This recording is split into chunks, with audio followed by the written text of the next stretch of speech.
안녕하세요. 한의사 박경숙입니다. 현대인들에게 있어서 그 나트륨 섭취량이 급증하게 된 것은 인스턴트 식품이나 패스트푸드 그리고 외식 문화가 너무나 우리 생활 깊숙이에 들어와 있기 때문에 그렇게 나트륨 섭취가 급증하였다는 생각이 듭니다.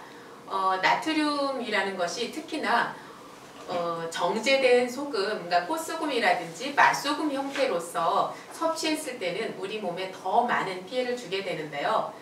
소금을 먹는다 하더라도 제대로 된 소금, 그러니까 천일염이라든지 죽염을 먹었을 때는 그 나트륨 이외에 다른 미네랄들이 같이 들어오기 때문에 우리 몸에서 그 여러 가지 혈압을 높인다든지 이런 성인병을 유발하는 데 있어서 많은 피해를 주지 않고 그러면서 음식 맛을 즐길 수가 있습니다. 그런데 더 좋은 방법은 이 소금을 많이 안 쓰기 위해서도 그렇고요. 우리가 가장 좋은 식습관은 그 음식을 되도록이면 가공하지 않은 상태로 자연의 맛을 그대로 가져다가 먹는 것이 좋습니다. 그리고 음식을 변형시킨다 하더라도 찌거나 삶거나 이 정도 간단한 변형만 주는 것이 좋은 식습관이 되겠는데요. 그러니까 기름에다 튀기거나 또 여러 가지 조미들 많이 해서 이렇게 어떤 본래 그 재료의 맛이 어떤 맛인지 모를 이런 요리들을 만들어내는 것보다는 그 본래 주된 재료의 그 맛을 살리는 것이 중요하겠는데요. 제가 얼마 전에 그 사찰 음식점에 한번 갔는데 김치 색깔이 별로 이쁘지가 않더라고요. 김치 색깔이 약간 이렇게 검은 빛을 띠고 있더라고요. 그래서 이건 어떻게 담은 김치냐 이렇게 여쭤봤더니 거기는 김치를 소금으로 담지 않고 간장으로 담는다는 말씀을 하시더라고요. 그래서 저 같은 경우도 집에서는 그 소금 대신에 웬만하면 그 나물을 무치거나 이렇게 요리할 때 간장이나 된장이나 고추장을 사용하긴 하는데요. 김치를 담을 때도 간장으로 담을 수 있다는 것을 보고 참 지혜로우신 분이다 이런 생각을 했었습니다. 간장도 짜기는 매 일반 아니냐 이런 말씀 하실지 모르겠는데요. 그 간장이라든지 고추장이라든지 된장에는 소금만 들어가 있는 것이 아니거든요.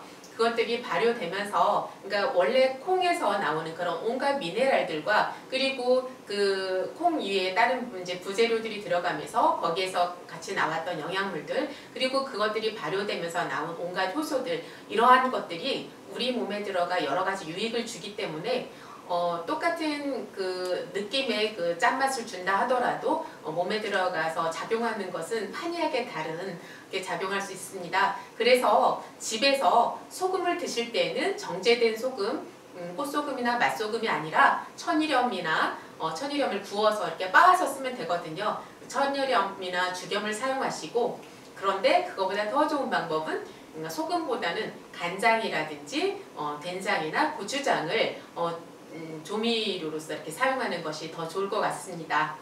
자, 한번 형성된 식습관 고치기 힘든 거 다 알고 계시죠?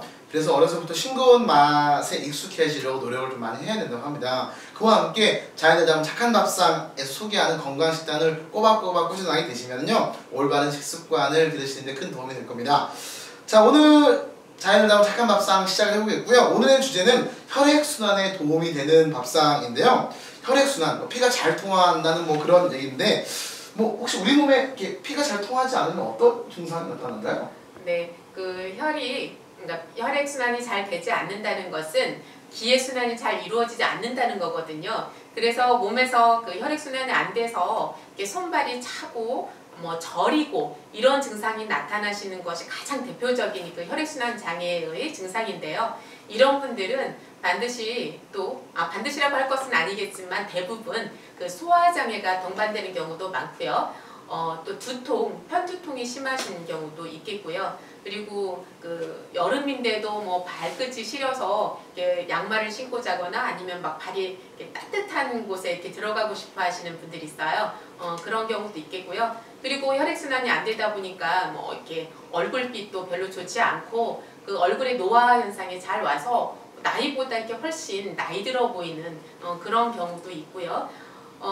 또 무슨 현상이 있을까요? 이제 그 여성분들에게는 그 생리통이 심한 분들이 대부분 이 혈액순환이 안 되시는 분들입니다. 그래서 혈액순환이 안 되시는 분들은 그 이제 기회순환과 혈액순환, 뭐 혈액순환만 안 되고 기회순환이 잘 되는 경우는 없거든요. 기회순환이 안 되면서 혈액순환이 같이 장애를 받기 때문에 이렇게 밖에서 그 손발저림이나 이렇게 뭐 멍이 든다든지 뭐 이런 증상뿐만 아니라 이렇게 내부 내장 질환에까지도 영향을 주게 됩니다. 그래서 그 혈액순환의 그 개선 효과가 있는 그런 음식들 소개해드릴 텐데요. 이런 음식들로서 식생활을 개선한다면 더 예뻐지고 건강해질 수 있을 거라는 생각이 듭니다.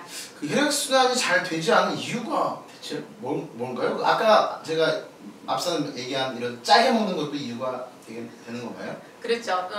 혈액순환이 안 된다는 것은 어떻게 보면 미네랄 결핍이라고 할 수도 있겠고요. 우리가 또 그 이제 기름진 음식이라든지 이런 것들을 많이 먹으면서 운동은 하지 않고 이러다 보면 혈관벽에 자꾸 이렇게 때가 끼니까 그러다 보면 뭐 혈액의 흐름 자체가 어려워지겠죠. 그래서 그것이 정도가 심하신 분들은 나중에 뭐 이제 이렇게 동맥경화증이라든지 이런 현상들도 가겠는데요.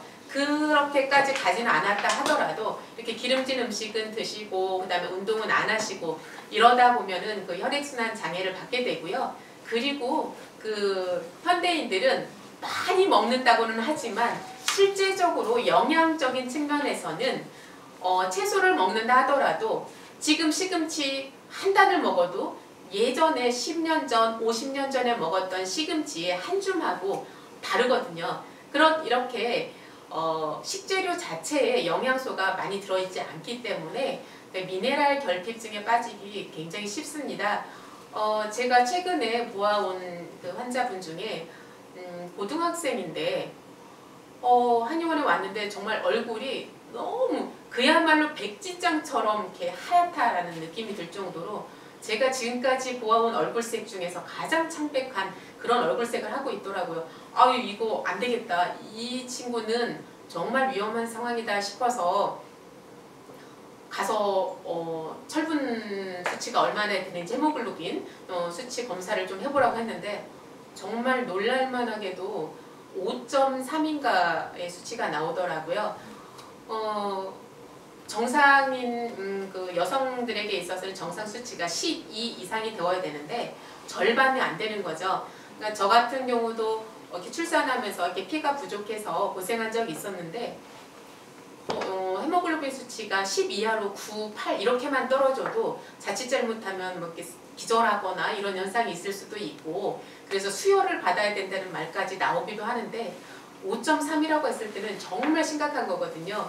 그럴 경우에는 어디 가서 사람이 보지 않는 곳에 가서 쓰러지면 자칫 잘못하면 이렇게 일어나지 못할 수도 있겠고 이게 심장 내 몸에 피가 너무 부족하니까 심장에서는 계속해서 과부하가 걸려서 심장에 계속 무리가 오게 되고 이러다 보니까 쇼크로 기절할 수 있거든요.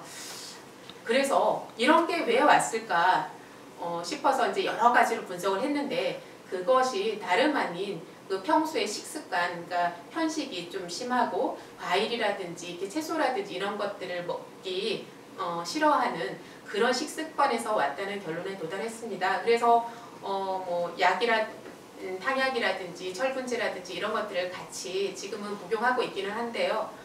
이런 극단적인 상황이 아니고서라도 현대인들은 대부분 이렇게 미네랄 결핍증에 빠지기 쉽습니다. 그러다 보니까 내 몸에서 이렇게 미네랄이 부족하니까 이 순환이 잘 될 수가 없는 거죠. 그래서 인스턴트 식품이라든지 뭐 이렇게 피자나 햄버거라든지 이런 음식들은 많이 먹지만 그런 것들이 배부르고 살찌게 하고 어떤 부피자람을 하게 할지는 모르지만 이런 혈액 내에 꼭 필요한 그런 물질들을 제공해 준 데는 정말 턱없이 모자라거든요. 그래서 이러한 그 생활 습관들이 그 혈액순환 장애를 일으키는 가장 주된 원인이라고 생각을 합니다.